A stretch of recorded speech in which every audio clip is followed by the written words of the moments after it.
Good day, everyone. Our group was assigned to report the first lesson on Unit 2, which primarily focuses on the physical self and the sexual self. As we go through this lesson, here are the intended learning outcomes.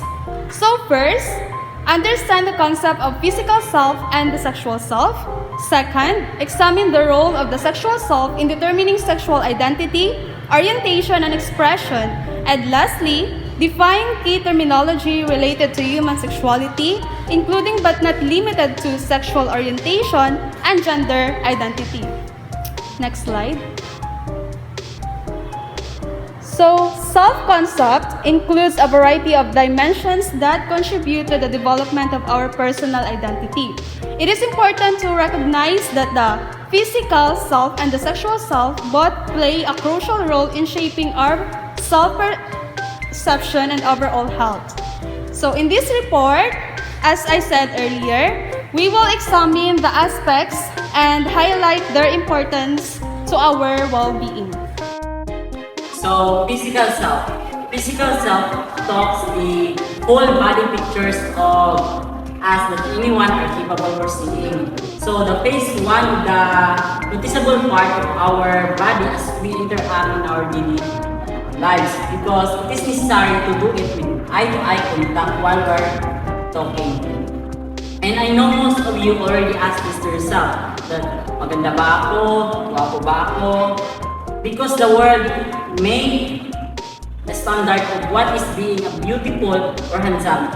But stop asking yourself that kind of question, because you are beautiful and handsome in your own way. Don't mind the negative perspective or feedback of others, of how society look at you. Continue to live your life. Factors that shapes one physical self. So first, the biological blueprint. The biological blueprint, the DNA is called the blueprint of life. The biological is a members of person's family. Means they are related in blood. When we say biological blueprint, it talks about what you inherit to your parents. It is relating to your origin. Phenotype. This is the observable traits of your characteristic. Like for example, your parents are both tall and you inherit the height of your parents. Genotype refers to the complete set of genes. A gene is a physical and function unit of heredity. So the X and Y chromosomes. Every individual carries 23 pairs of chromosomes. So in total, there are 46 chromosomes in every individual. The XX chromosomes for male, the XY chromosomes for female. If someone carries don't match chromosomes, whether it is missing or extra, the abnormalities occur with this person. So what we commonly call special child. So maturation, the completion of growth of a genetic character within an organism. The next is the environmental conditioning. Environmental conditioning. As we grow up, the environment where we live had an impact on our physical self. The people surroundedly to us, the type of community where we live, different character of people we encounter or interact in our daily lives, and also the environment itself. These factors shapes someone's self. For example,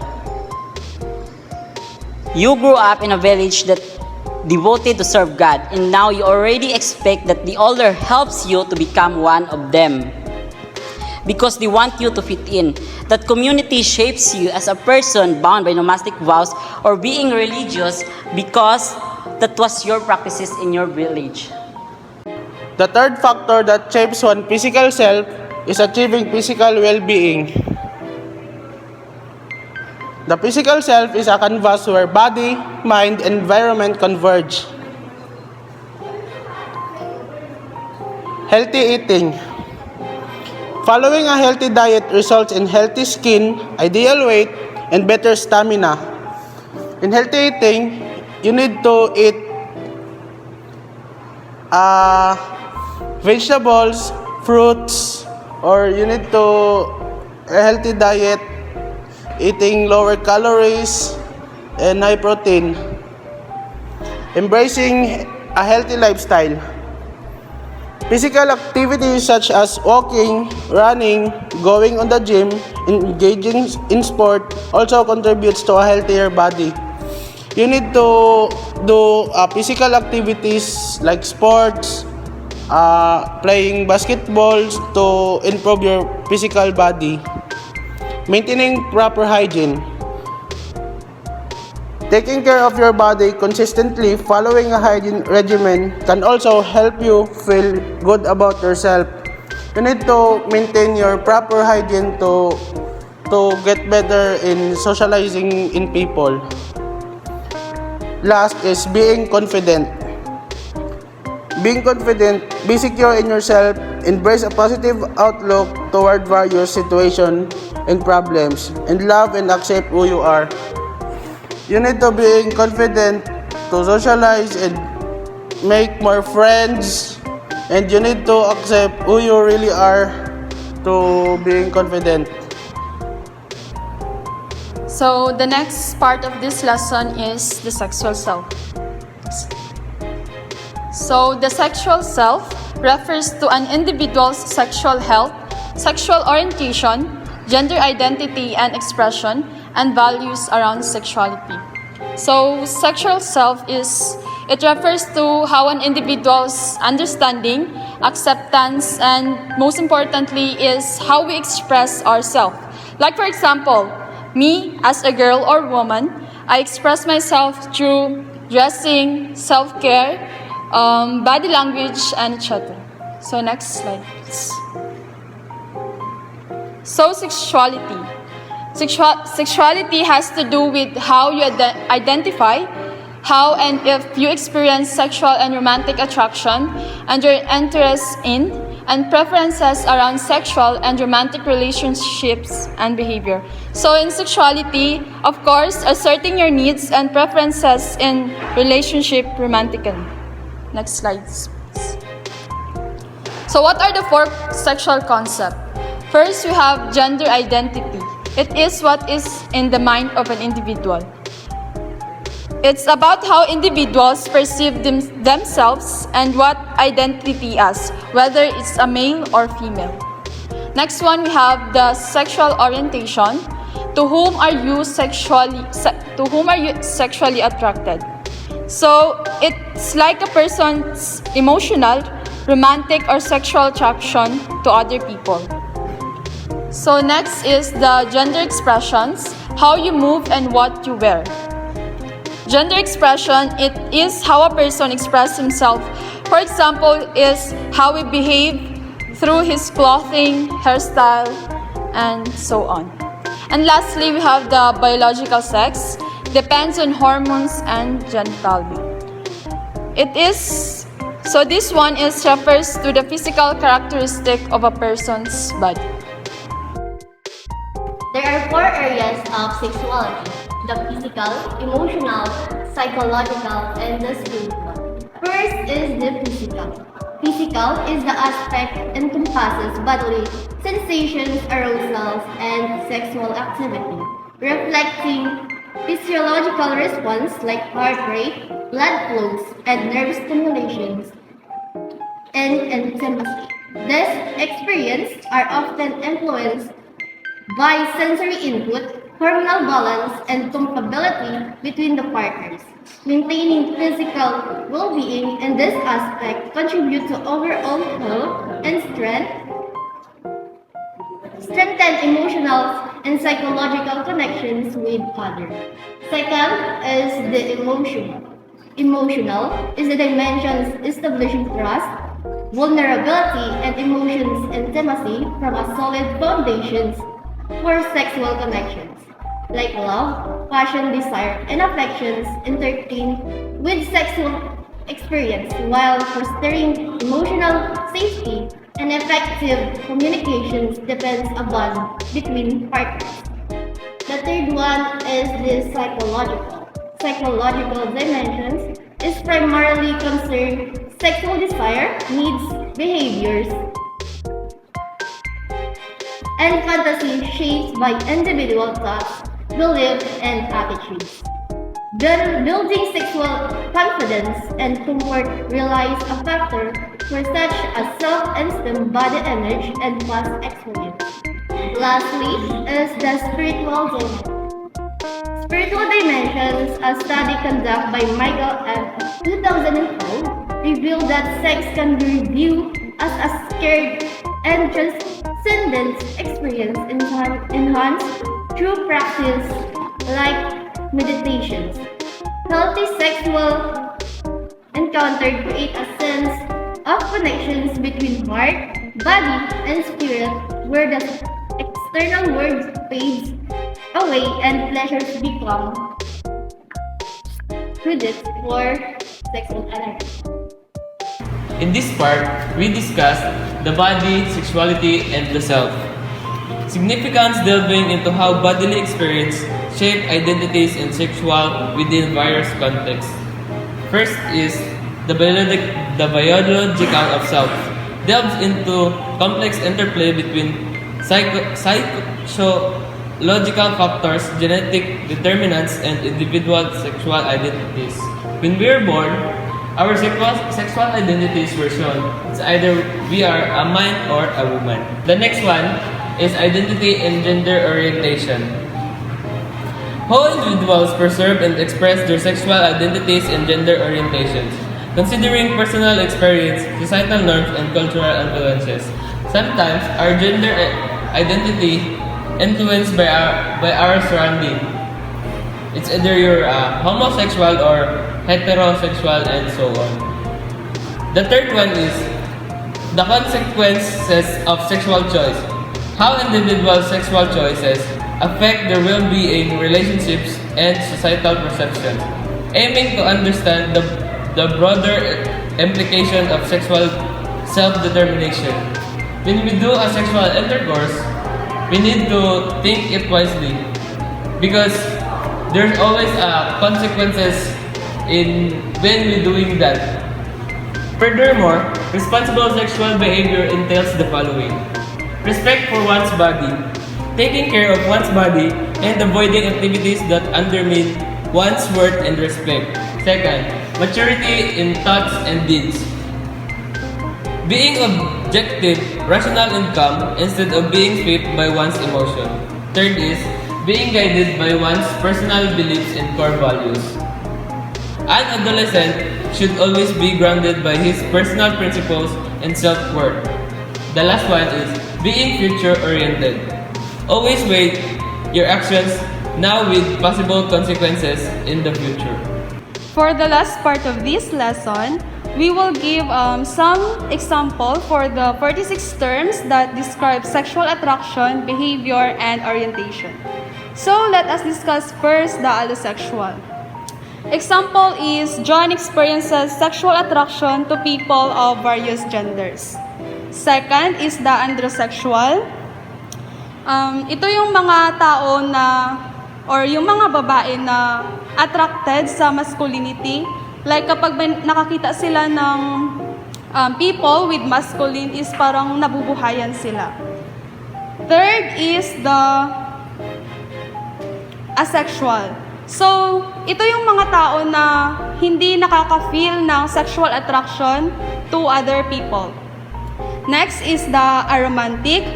Ito naman is yung mga taong hindi nakaka-feel ng sexual or romantic attraction rather to other people and kontento na sila sa platonic relationship.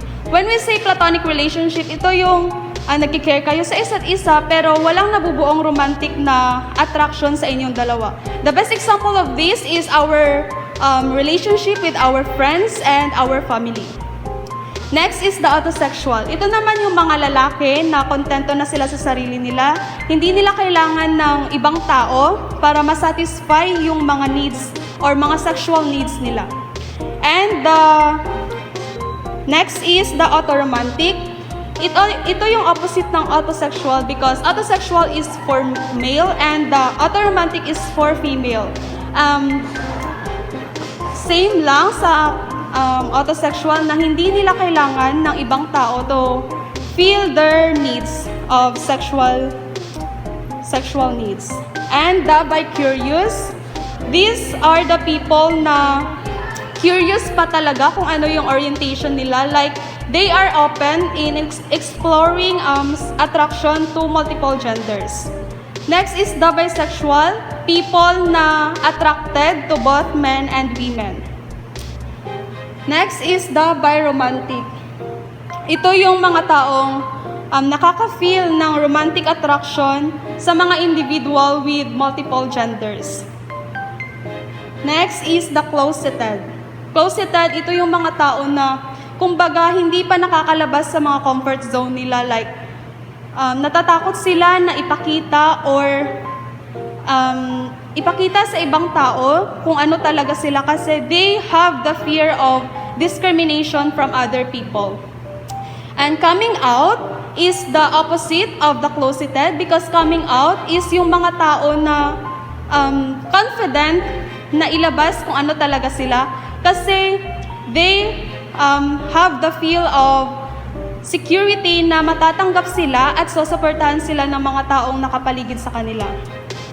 Then, the copiosexual is yung mga taong iniisip yung emotional or romantic connection without experiencing sexual attraction. Demisexual is the only experiences sexual attraction after forming a strong emotional bond with other people. And demiromantic is experiencing romantic attraction after forming a emotional bond with other people.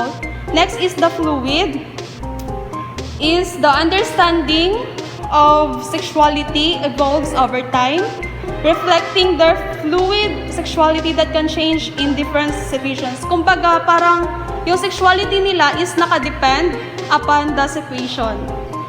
Next is the gay, men attracted to men. Alam naman natin yan.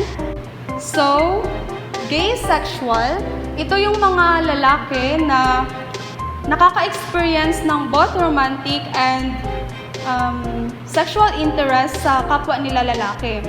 Ang gay romantic is ito yung mga lalaki na nakaka-feel primarily romantically attracted to men.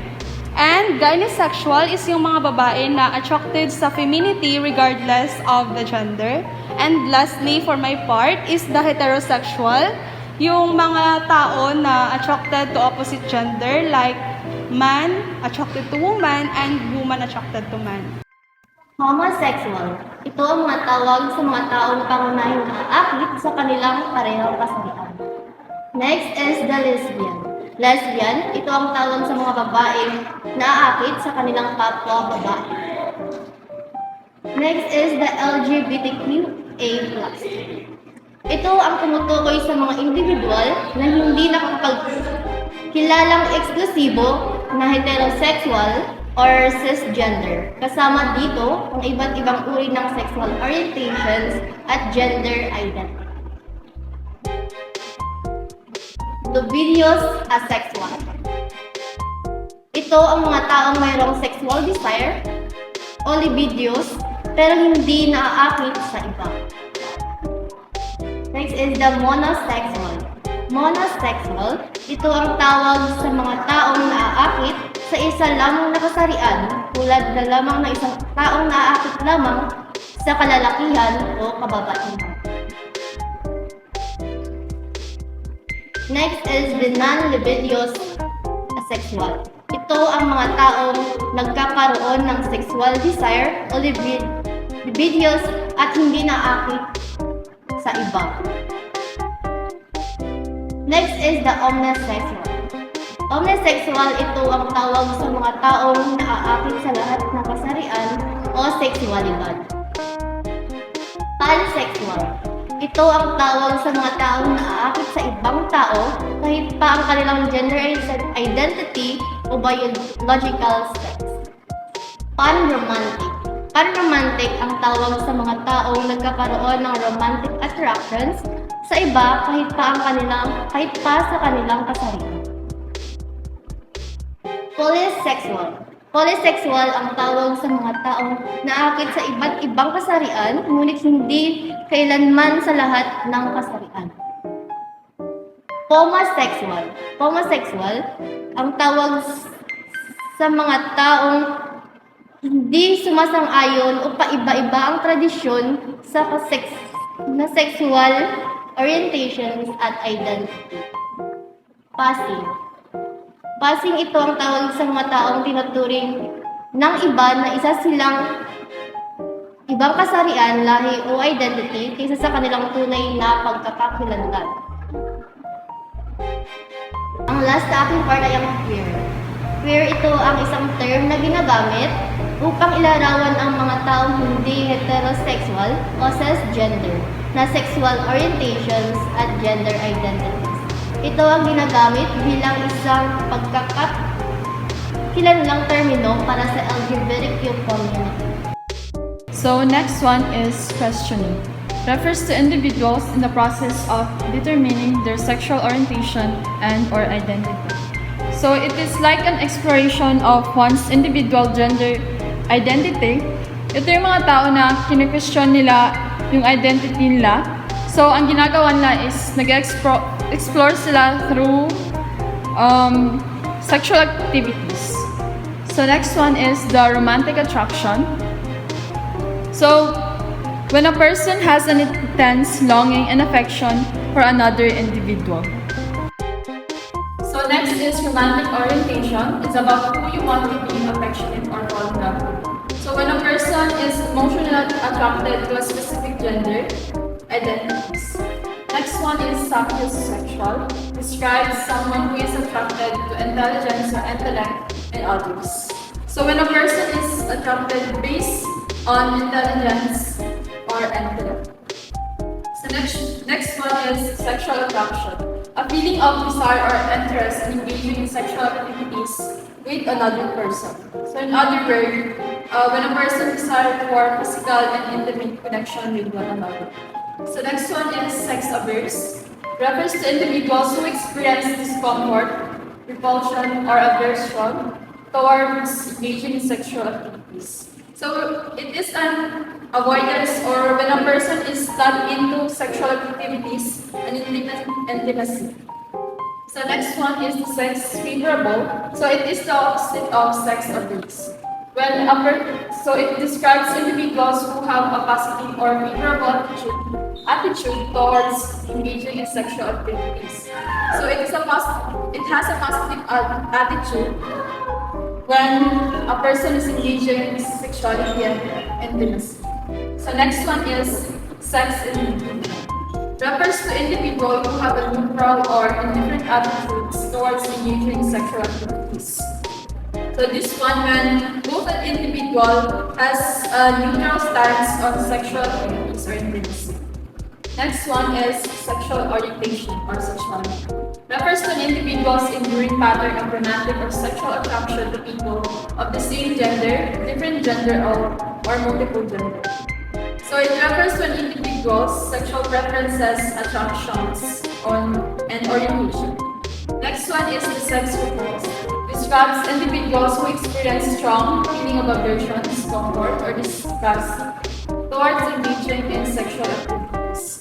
So when a person has a strong aversion or disgust towards doing sexual activities. So next one is scoliosexual. Describes someone who is attracted to individuals who identify as non-binary, genderqueer, or transgender. So this one is when a person is attracted to non-binary and genderqueer. Next one is spectrosexual. Typically refers to someone who is attracted to individuals across various genders, gender identities or expressions encompassing a wide spectrum of gender diversity. So it is an attraction regardless of gender identity or kumbaga when a person is attracted to both gender. Lastly is the straight. Refers to someone who is exclusively attracted to people of the opposite gender.